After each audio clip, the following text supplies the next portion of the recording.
रीमा उमर साहिबा, अक़वाम मुत्तहिदा का इस बार सालिसी की पेशकश करना, फिर किरदार, किस तरह की ये जो अमन मुआहिदे या सालिसी की बात कर रही है, ये हो सकता है? क्या ये सिर्फ फ़िलवक्त या फिर आने वाली चीज़ों के लिए? और फिर क्या समझती हैं, क्या रेलेवेंट रह गया है इस वक्त यूएन का फोरम जो इस तरह के मुआहिदे या इस तरह की कोई सालिसी कर सके? जी, शुक्रिया लीना। पहले तो आई थिंक हमें डिसाइड करना चाहिए हम अक़वाम मुत्तहिदा से एग्जैक्टली क्या चाहते हैं। अगर इन्फोर्समेंट की बात है तो यूएन का जो सिस्टम बना तो उसमें ऑब्वियसली जो उस वक्त की 5 बड़ी ताकतें थीं, उनकी ताकत को एक्सेप्ट करते हुए, एक्नॉलेज करते हुए उन्हें वीटो पावर दी गई कि सिक्योरिटी काउंसिल कोई ऐसा फैसला नहीं कर सकती जिसमें वो 5 ममालिक जो उनका एग्रीमेंट ना हो।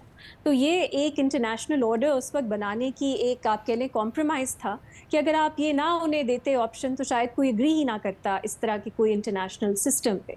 अब वो तनकीद इन्फोर्समेंट की अपनी जगह दुरुस्त है। अब हम सबको गम है, गुस्सा है कि अक़वाम मुत्तहिदा प्रैक्टिकल टर्म्स में इतना कुछ नहीं कर सकती, लेकिन एट द सेम टाइम अक़वाम मुत्तहिदा के बहुत से फ़वाइद भी हैं। एक moral, ethical, legal point of view सामने कहाँ से आता है? वो अक़वाम मुत्तहिदा के मुख्तलिफ फोरम से आता है। आप देख लें अभी जो बयान आया है सेक्रेटरी जनरल का, उस पे क्यों भारत में इतना गुस्सा है कि उन्होंने क्यों ये बात की? क्योंकि उसकी एक अहमियत है। उन्होंने एक तरह से यूज़ ऑफ फोर्स के खिलाफ बयान दिया है। और अगर आप इंटरनेशनल लॉ पढ़ें, यूएन चार्टर पढ़ें, उसमें भी अगर भारत का क्लेम दुरुस्त भी है, अगर वो ये उनके पास एविडेंस मौजूद भी है कि पाकिस्तान इन्वॉल्व था टेररिस्ट अटैक में, तो इसका मतलब ये नहीं है कि वो पाकिस्तान पे अटैक कर सकते हैं बदले में। इंटरनेशनल लॉ के मुताबिक, यूएन चार्टर के मुताबिक किसी भी मुल्क को किसी और मुल्क की टेरिटोरियल इंटेग्रिटी वायलेट करने का हक नहीं मिलता रिटेलिएशन के तौर पे। तो ये हमें नॉर्म कहाँ से मिलता है? ये इंटरनेशनल लॉ से मिलता है, और मैं तो एटलीस्ट इंडिया पे जब तनकीद कर रही हूँ तो मैं इसको ही अपना फाउंडेशन बना रही हूँ। दूसरी बात, अक़वाम मुत्तहिदा की बहुत सी रिपोर्ट्स हैं कि इंडिया कश्मीर में क्या कर रहा है, ठीक है? और इंडिया उसको रिजेक्ट करता है। क्यों? क्योंकि उसकी एक मॉरल अथॉरिटेटिव फोर्स है। 2018-19 में OHCR, office of the high commissioner for human rights, उनकी एक तफसीली इन्वेस्टिगेटिव रिपोर्ट थी, फैक्ट फाइंडिंग रिपोर्ट थी, जिसमें उन्होंने बताया कि किस तरह की ह्यूमन राइट्स वायलेशंस हो रही हैं कश्मीर में। अब इंडिया ने उसको ऑफिशियली रिजेक्ट किया कि ये हमारी टेरिटोरियल इंटेग्रिटी के खिलाफ है। क्यों किया? क्योंकि उन्हें चुभी ये बात कि इंटरनेशनल सतह पे, यूएन के सतह पे ये एक्नॉलेज किया जा रहा है कि कश्मीर में इंसानी हकूक की वायलेशंस हो रही हैं। तो मेरा ख्याल है बिल्कुल ही यूएन को डिसमिस करना ज्यादती है, क्योंकि एक मॉरल स्टैंडर्ड, लीगल स्टैंडर्ड हमें वहां से मिलता है, और अगर वो पाकिस्तान के हक में है तो उस पर खुश होना चाहिए। हमारा जो क्लेम है पाकिस्तान का, उसको सपोर्ट मिलती है ऐसी ऐसे बयानात से। पहली बात ये। ठीक है। दूसरी, मेरा नहीं ख्याल कि यूनाइटेड नेशंस कोई सालिसी का किरदार कर सकेगा, क्योंकि भारत जो है उनकी एक बहुत पुरानी पोजीशन रही है। वो कश्मीर को अपना डोमेस्टिक मैटर मानते हैं। वो नहीं मानते किसी भी अक़वाम मुत्तहिदा के फोरम से कोई रिपोर्ट भी आ जाए वो डिसमिस कर देते हैं। तो जब तक पूरे उनके हक में कोई ऐसी चीज़ यूएन से नहीं आएगी, मेरा नहीं ख्याल वो उस रोल को मानेंगे। एट द सेम टाइम मेरा नहीं ख्याल इसका मतलब है कि पाकिस्तान को ये जो कोशिश वो कर रहे हैं कि यूएन सिक्योरिटी काउंसिल का कंसल्टेटिव मीटिंग बुलाई और मजीद वो यूएन को कॉन्फिडेंस में लेना चाह रहे हैं, डिप्लोमेसी जो है यूएन लेवल पे करें, मेरा नहीं ख्याल आपको रोक देनी चाहिए कि इसका कोई फायदा ही नहीं है, कुछ अमली तौर पे तो होगा नहीं। इसकी एक पूरी दुनिया में एक अहमियत है, चाहे वो इन्फोर्समेंट की शक्ल में हमें नजर नहीं आती, पर उसकी अहमियत है। आखिरी बात, मैं एक क्लैरिटी थोड़ी सी दे दूं एक चीज पे। मैं देख रही हूँ बहुत सी रिपोर्ट्स आ रही हैं, खासतौर पे भारत की मीडिया में आ रही हैं, कि ये जो कल मीटिंग यूएन सिक्योरिटी काउंसिल की कंसल्टेशन ऑफ द होल थी, ये फेल हो गई क्योंकि कोई रेजोल्यूशन उसके बाद पास नहीं हुई। अब ये बहुत अहम है कि हम इस बात को समझें कि रेजोल्यूशंस यूएन सिक्योरिटी काउंसिल की जो पब्लिक मीटिंग्स होती हैं, यूएन सिक्योरिटी काउंसिल के सब मेंबर्स जो हैं उनको उस पर वोट करना होता है मेजॉरिटी से, और जो वीटो है वो जो 5 परमानेंट मेंबर्स हैं उनको अगर वो वीटो ना करें फिर रेजोल्यूशंस पास होती हैं। ये जो कंसल्टेटिव मीटिंग है ऑफ द होल, ये कॉन्फिडेंशियल होती है। ये यूएन सिक्योरिटी काउंसिल के डिसीजंस या रेजोल्यूशंस इससे पास नहीं होते।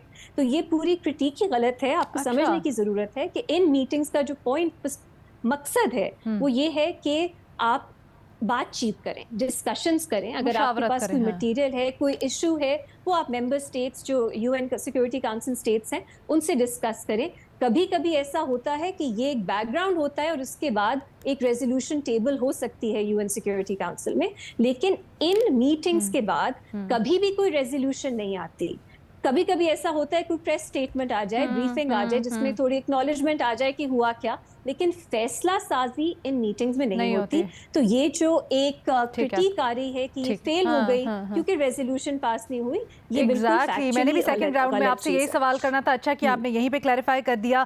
لیکن صافی صاحب یہ بتائیں, اگر ہم بات بھی کریں یو این کی ثالثی کی یا یو این کے درمیان میں کردار کی, ہم نے دیکھا ماضی میں جو کانفلکٹس تھے یا کچھ بھی ایشوز, ایون غزہ کا لے لیں, یوکرین کا لے لیں, دنیا بٹی ہوئی تھی, خاص کر مغرب ایک بالکل الگ سائڈ پہ کھڑا تھا.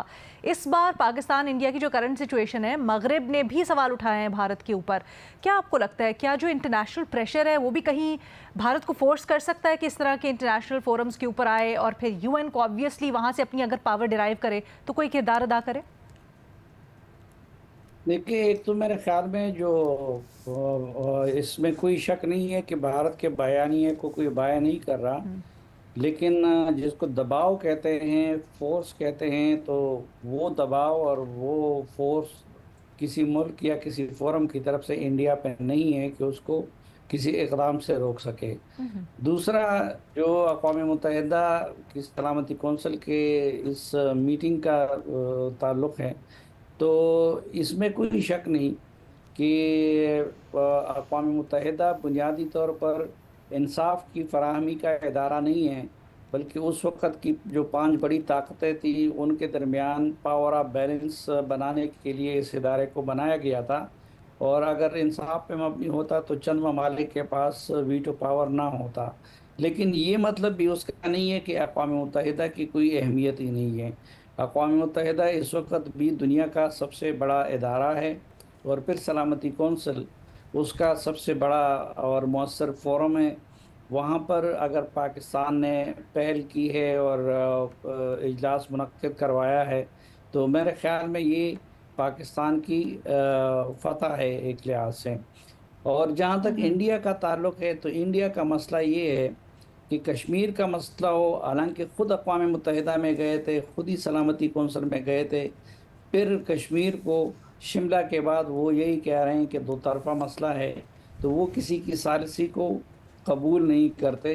کسی کو یہ معاملہ ہو, ممبئی کے بعد کا معاملہ ہو, پلوامہ کے بعد کا معاملہ ہو, تو اگر کسی جگہ سے ثالثی کی پیشکش ہوئی ہے, یا عام حالات میں ماضی میں ڈونلڈ ٹرمپ نے عمران خان صاحب کی حکومت میں پیشکش کی تھی ثالثی کی, اس کو بھی انہوں نے رد کر دیا کہ یہ ہمارا بائیلیٹرل معاملہ ہے.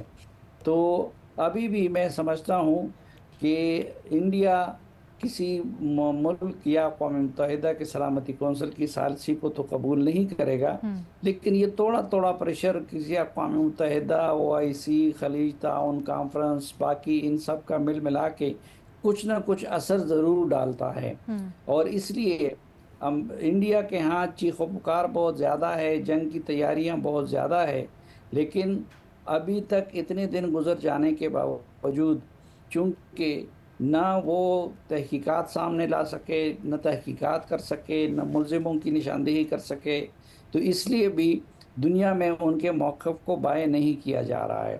اور اس وقت جو پاکستان کا الزام ہے, ماضی میں پاکستان پہ مغربی ممالک کی طرف سے بھی الزام لگتا رہا اور انڈیا بھی الزام لگاتا رہا. اس وقت معاملہ مختلف ہے. اس وقت پاکستان بھی ان کے موقف کو نہیں مان رہا ہے, اور اس سے پہلے انہوں نے کینیڈا میں جو کچھ کیا, امریکہ میں جو کچھ کیا, برطانیہ میں جو کچھ کیا, خصوصاً کینیڈا ٹھیک ہے. عمل لیں. بٹ سر یہ سچویشن ان اٹ سیلف بڑی تشویشناک ہے کہ ہم دیکھتے ہیں ہر 1.5-2 سال بعد پاکستان اور انڈیا کے درمیان میں ٹھن بنتی ہے کسی نہ کسی معاملے کے اوپر, وہ کشمیر کا ٹریگر پوائنٹ ہو یا اب جیسے انڈیا کوئی اپنی طرف سے گھڑ کے جواز بنا دیتا ہے, اور پھر ہاسٹیلٹی, والیٹائل سچویشن, غیر یقینی صورتحال, کشیدہ حالات ہم دیکھتے ہیں. اگر UN نے پیشکش کی ہی ہے ثالثی کی تو ذرا اس کے اوپر غور کرتے ہیں کہ کیا لانگ ٹرم بھی کوئی حل نکل سکتا ہے؟ آلسو یہ کہ کیا انفورس کرنے کی اس وقت پاکستان کے پاس آپشنز ہیں قانونی طور پر بھی اسپیشلی